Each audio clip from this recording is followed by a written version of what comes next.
Din ve bilim. Genelde bu ikisinin çatıştığı düşünülür, özellikle de evrim konusunda. Ama ya bu bir yanılgıysa?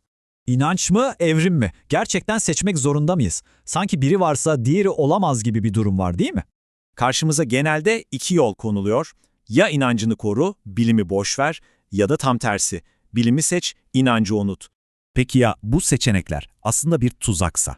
İşte ilahiyatçı Mustafa İslamoğlu tam da bu ikilemin bir yanlış anlama olduğunu söylüyor. O evrimi bambaşka bir yere koyuyor.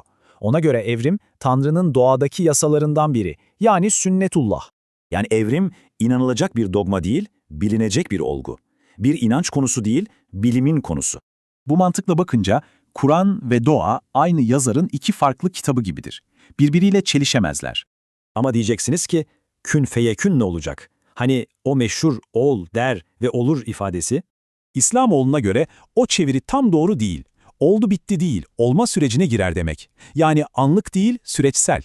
Gelelim bir diğer meşhur konuya. Hani şu kadının erkeğin kaburga kemiğinden yaratılması meselesi. İslamoğlu diyor ki bu hikaye Kur'an'da yok. Bu İsrailiyat dediğimiz bir kaynaktan geliyor. Peki, İsrailiyat ne mi? Kısaca, Kur'an kökenli olmayan, daha çok eski geleneklerden kültüre girmiş anlatılar. Bilime baktığımızda ise çok daha eskiye giden bir yolculuk görüyoruz. Milyonlarca yıllık bir insansı tarihi var. İşte burada kilit bir ayrım yapılıyor. Biyolojik formumuz beşer ve bilinçli varlığımız insan.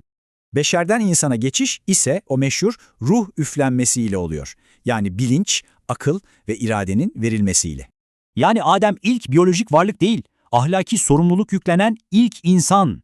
İlk beşer değil, ilk insan.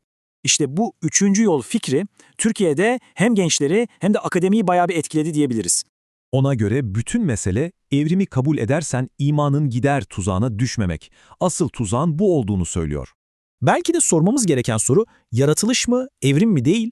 Ya bu tartışma Tanrı'nın işleyişini anlamamızı engelleyen bir oyalama ise?